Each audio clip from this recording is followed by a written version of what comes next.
I'm Warren Mendes here in my home kitchen, and today I'm going to show you how to make Singapore style chili prawns, which is kind of my version of Singapore chili crab, which is almost a national dish of Singapore. It's a beautiful, very rich, sweet chili, sticky dish that you can get down at the markets, except I'm going to be doing a bit of a midweek version using prawns instead of crab.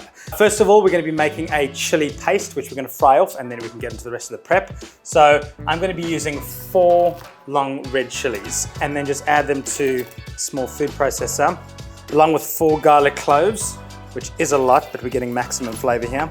And then a decent knob of ginger, and we're just gonna peel the ginger. Best is to use a spoon and just scrape all the skin off. About 4 centimeters of ginger, and just add that to the food processor as well. Finally, 2 eschalots.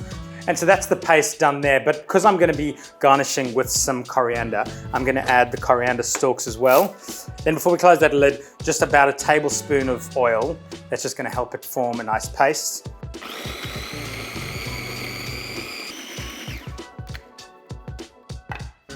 So I've got a wok over medium-high heat. If you don't have a wok, any deep fry pan will be fine as well. Just a little bit more oil, and then we're just gonna go in with that paste, and we're gonna fry it all for about 5 or 6 minutes until it gets a really deep, rich color.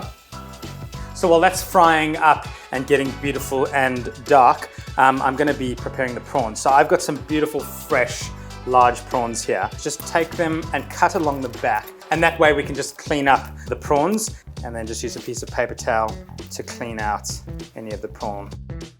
So keep an eye on that paste, and you want it to get beautiful and golden. It's got a really rich, deep color now, but you don't want to burn any of that garlic or anything. And we're gonna go in with some more of the ingredients just to cook it down. One of the core ingredients is some soybean paste. You can get this as an Asian grocer, but if you can't find it, you could just use a couple of teaspoons of miso paste, will be fine. It just adds a really savory hit to the sauce. And then you just want some regular tomato sauce. So cook that off to caramelize it down a little bit. And then we're gonna go in with some fish sauce and some soy sauce. For some real tang, just some rice wine vinegar.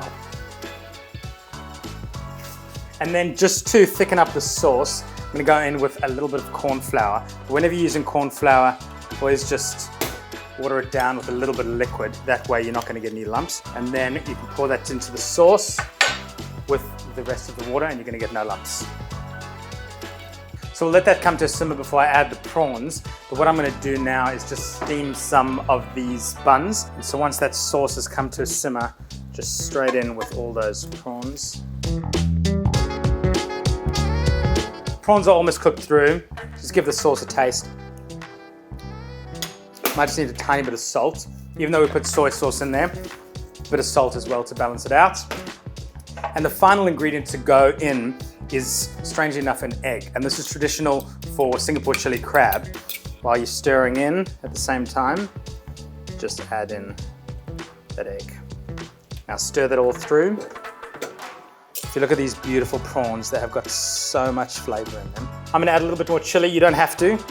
And then if you were using coriander, just a few coriander sprigs of leaves. Okay, so I'm ready to tuck in to this. The steamed buns are beautiful and fresh. Bit of prawn in one hand, bit of sauce in about another.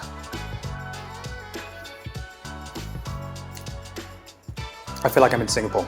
So that's my take on some Singapore chili crab with Singapore style chili prawns. Actually quick enough to do during the week. Get some steamed buns, get your hands dirty, and really enjoy it. So if you want the recipe, head to delicious.com.au.